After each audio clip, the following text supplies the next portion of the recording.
నమస్కారం, జీ న్యూస్కి స్వాగతం. నేను మీ శ్రీనివాస్. ఈరోజు వార్తల్లో విశేషాలు. వ్యవసాయాన్ని లాభసాటిగా మార్చేందుకు కేంద్ర ప్రభుత్వం అనేక సంస్కరణలు తీసుకువస్తుందని, రైతు పండించే పంటలకు గిట్టుబాటు ధర కల్పించే విధంగా చర్యలు తీసుకోవటానికి ప్రధానమంత్రి నరేంద్ర మోదీ తగు ఆలోచనలు చేస్తున్నారని బీజేపీ ఎచ్చెర్ల శాసనసభ్యులు ఎన్ ఈశ్వర్రావు అన్నారు. బుధవారం శ్రీకాకుళం జిల్లా లావేరు మండలం కేంద్రంలో ఏర్పాటు చేసిన ఖరీఫ్ విత్తనాల పంపిణీ కార్యక్రమంలో ముఖ్య అతిథిగా పాల్గొన్నారు. ఈ సందర్భంగా ఆయన మాట్లాడుతూ కూటమి ప్రభుత్వం రైతుల సంక్షేమానికి పెద్దపీట వేస్తుందన్నారు. ఈ ఏడాది ఖరీఫ్ సీజన్లో రైతులకు కావలసిన విత్తనాలు, ఎరువులు, పురుగుమందులు కొరత లేకుండా చేస్తామని అన్నారు. ఈ కార్యక్రమంలో వ్యవసాయ శాఖ joint director K Sridhar, BJP, TDP, Janasena నేతలు పాల్గొన్నారు. అనంతరం ఎమ్మెల్యే ఎన్ ఈశ్వర్రావు లావేరు ప్రాథమిక ఆరోగ్య కేంద్రాన్ని ఆకస్మిక తనిఖీ చేశారు. ఈ సందర్భంగా రోగులకు అందుతున్న సేవలు, వైద్యులను అడిగి తెలుసుకున్నారు. 70% వ్యవసాయం మీద ఆధారపడినటువంటి నియోజకవర్గం మన హెచ్ఎల్ నియోజకవర్గం. శ్రీశైలం లావేరు మండలాలు చూస్తే ఈరోజు కూడా 100% రెండు మండలాలు కూడా 100% పూర్తిగా వ్యవసాయ ఆధారం మీదే ఉన్నటువంటి మండలాలు. హెచ్ఆర్లో కొంత భాగం ఎడ్యుకేషన్లో యూనివర్సిటీలు ఉన్నప్పటికీ హెచ్ఆర్లో కూడా పూర్తిగా వ్యవసాయాధారపు మండలం. రణస్థలంలో మాత్రం పారిశ్రామికంగా కొంత అభివృద్ధి చెందిన ప్రాంతం అయినప్పటికీ కూడా ఇప్పటికీ కూడా పూర్తిగా 60% పైన వ్యవసాయదారులైన భూమి. వ్యవసాయం బాగుంటేనే మనకి తిండి వస్తుంది. ఈరోజు సరసన ఆదాయం పెరగాలంటే రైతు యొక్క ఆదాయం పెరగాలి. రైతు ఆదాయం పెరిగితేనే మనం అభివృద్ధి చెందిన వాళ్ళం. రైతు ఆదాయం పెంచాలంటే వ్యవసాయం మనకి లాభదాయకంగా ఉండాలి. రైతుకి ఈరోజు రైతుకి నీరు రాని సమయం, వ్యవసాయం పండించాలి. ఇప్పటి వరకు నీరు లేదు. 2019 వరకు ఇప్పటి ముఖ్యమంత్రి మన ప్రీతమ నాయకుడు చంద్రబాబు నాయుడు గారు తోటపల్లి కాలువ ద్వారా మనకి నీరిస్తే 3 మండలాల్లో కూడా తోటపల్లి కాలువ ద్వారా సుమారు 23,000 ఎకరాలకి 3 మండలాల్లో కూడా నీరు వచ్చింది.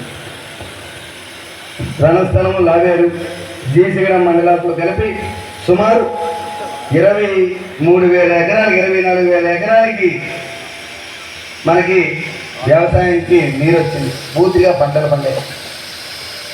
మొదటి నుంచి ఉన్నటువంటి మట్టువలస ప్రాజెక్టు ద్వారా 6,000 ఎకరాలకి నీరు ఎప్పుడో వస్తుండేది.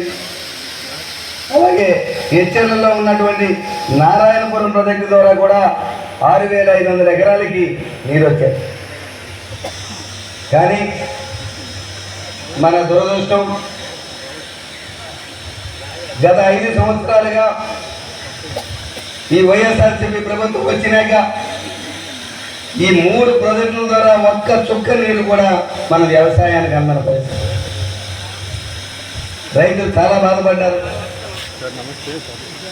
మనకి వ్యవసాయం అతి ముఖ్యమైన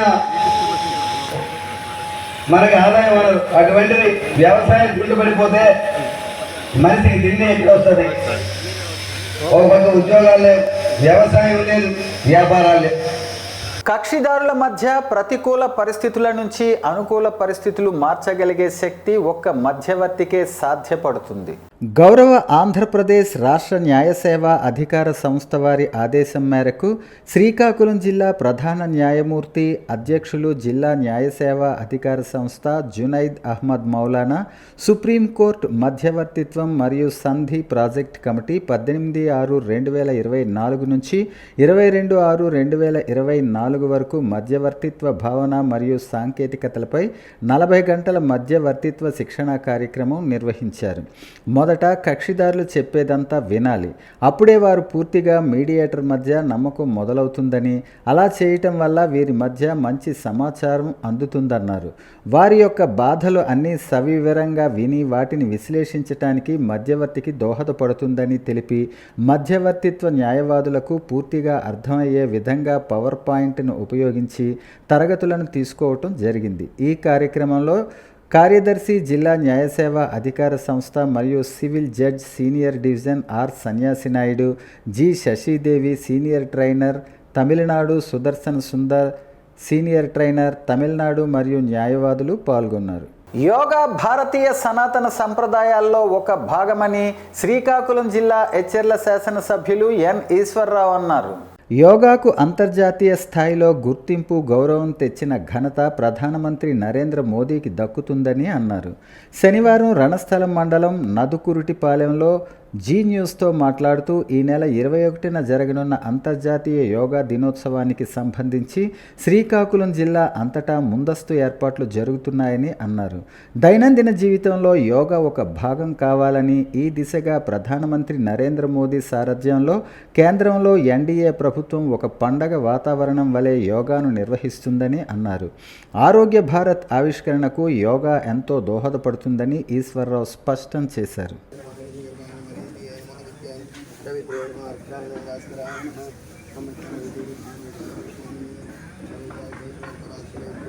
పాకిస్తాన్లో చిక్కుకున్న జిల్లా జాలరుల కథను చందు మొండేటి దర్శకత్వంలో తండేల్ సినిమాగా రూపొందిస్తున్నారు.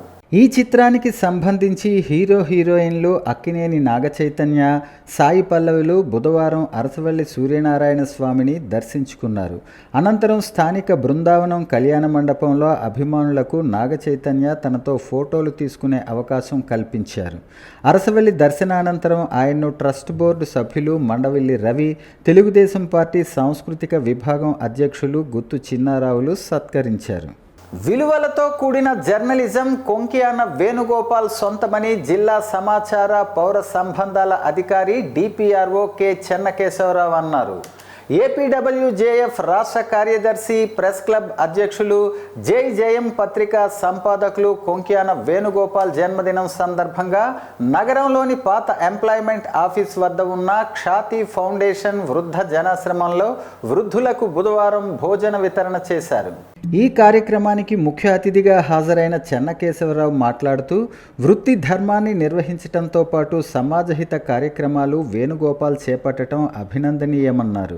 JCI zonal chairman Palisetti Madhubabu మాట్లాడుతూ, 3 దశాబ్దాలుగా పత్రికా రంగంలో విశిష్టమైన సేవలు అందించడంతో పాటు సామాజిక సేవా రంగంలో నిరంతరం ఉండే వ్యక్తిగా వేణుగోపాల్ గుర్తింపు పొందారన్నారు.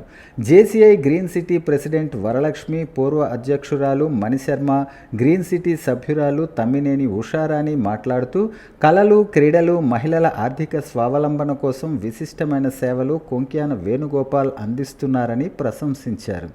ఈ సందర్భంగా కొంకియాన వేణుగోపాల్, సరోజ దంపతులు వృద్ధులకు ఆహార పదార్థాలు అందజేశారు.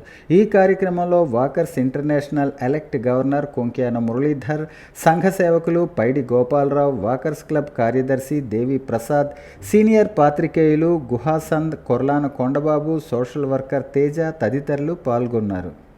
వనితా వాకర్స్ ఆధ్వర్యంలో నగరంలోని ఆర్ట్స్ కళాశాల మైదానంలో వనితా వాకర్స్ క్లబ్ ఆధ్వర్యంలో కొంకియాన వేణుగోపాల్ జన్మదిన వేడుకలు నిర్వహించారు. ఈ సందర్భంగా వాకర్స్ ఇంటర్నేషనల్ పూర్వ గవర్నర్లు G Indiraprasad, Potnuru Govindagupta, elect governor Konkiyana Muralidhar, star walkers club అధ్యక్షులు బివి రవిశంకర్, కార్యదర్శి Devi Prasad, media JAC convener Seshapu Joginaidu, Vanitha walkers club అధ్యక్షురాలు గేదెల లక్ష్మి, కార్యదర్శి వాసంతి, రాంబాబు తదితరులు వేణుగోపాల్ను సత్కరించారు. శ్రీకాకుళం నగరం నాగావళి నదీ తీరంలో ఉన్న అయ్యప్ప స్వామి దేవస్థానంలో బుధవారం ప్రత్యేక పూజలు నిర్వహించారు. శ్రీ క్రోధినామ సంవత్సరం ఉత్తరాయణం, గ్రీష్మ ఋతువు, జ్యేష్ఠమాసం, శుక్లపక్షం ద్వాదశి పురస్కరించుకుని స్వామివారికి వేకువజాము నుంచే అభిషేకాలు, అర్చనలు నిర్వహించారు. ఆలయ ప్రధాన అర్చకులు మంత్రోచ్చారణల మధ్య అయ్యప్ప స్వామివారికి పాలాభిషేకం జరిగింది. అనంతరం పూలతో అందంగా తయారు చేసి భక్తులకు దర్శనం కల్పించారు. ఇక్కడ ఆలయంలో కార్తీక మాసంలో జిల్లా నలుమూలల నుంచి భక్తులు వచ్చి అయ్యప్ప మాలధారణ ధరిస్తుంటారన్నారు. ఈ ఆలయంలో ఉపాలయంగా లక్ష్మీదేవి కొలువై ఉంటారు. స్వామివారు ఈ దేవస్థానంలో నిత్య పూజలు అందుకుంటున్నారు. శ్రీకాకుళం నగరం విశాఖ ఏ కాలనీ లక్ష్మీ గణపతి ఆలయంలో భక్తులు భక్తి శ్రద్ధలతో పూజలు చేశారు. శ్రీ క్రోధినామ సంవత్సరం ఉత్తరాయణం గ్రీష్మ ఋతువు జ్యేష్ఠమాసం శుక్లపక్షం ద్వాదశిని పురస్కరించుకుని స్వామివారికి వేకువజాము నుంచే అభిషేకాలు అర్చనలు నిర్వహించారు. ఈ సందర్భంగా స్వామికి అభిషేకం నిర్వహించి ప్రసాదం పంచిపెట్టారు. ఈ సందర్భంగా ప్రధాన అర్చకులు మాట్లాడుతూ స్వామివారిని భక్తి శ్రద్ధలతో కొలవటంతో కుటుంబ కలహాలు పోయి ఆయురారోగ్యాలు సంప్రాప్తిస్తాయని వారన్నారు. శ్రీ గురుభ్యో నమః. శ్రీ మహాగణాధిపతి అయి నమః. శ్రీ లక్ష్మీ గణపతి అయి నమః. విశాఖ ఏ కాలనీలో శ్రీ లక్ష్మీ గణపతి దేవాలయం 2002లో ప్రారంభించబడింది. శంకుస్థాపన జరిగింది. ఆనాటి నుండి ఈనాటి వరకు భక్తులు కోరికలు తీర్చే ఆదిదేవుడు విఘ్ననాయకుడు శ్రీ లక్ష్మీ గణపతి అయ్యారు. ఇక్కడ భక్తులు ఏది కోరుకుంటే అది జరుగుతుందని ఒక నమ్మకంతో ప్రతి ఒక్కరూ ప్రతి బుధవారం స్వామివారికి క్షీరాభిషేకం, అలాగే ప్రతి మంగళవారం స్వామివారికి పంచామృతాభిషేకం, అలాగే సోమవారం శివాలయం ఉన్నది, శివుడికి కలిపి ప్రతిరోజు అభిషేక కార్యక్రమాలు జరుగుతాయి. ఇంతవరకు ఈ గుడికి ఏంటంటే ప్రతి ఒక్కరూ వారి వారి యొక్క ధన సహాయంతో ఈ యొక్క గుడి అభివృద్ధి చెందుతున్నది. ఇంకా అభివృద్ధి చేయవలసిన పనులు బోల్డన్ ఉన్నాయి. భక్తులు దాతలు ముందరకు వచ్చి విరాళాలు ఇచ్చినట్టయితే ఈ గుడి ఇంకా ఎంతో ఎత్తుకి డెవలప్మెంట్ చేస్తామని మరీ కోరుకుంటున్నాం. కాబట్టి ప్రతి ఒక్క భక్తులు ఈ యొక్క లక్ష్మీ గణపతి యొక్క కరుణాకటాక్ష వీక్షణ పొందుతారని మరీ కోరుకుంటున్నాం. ఇట్లు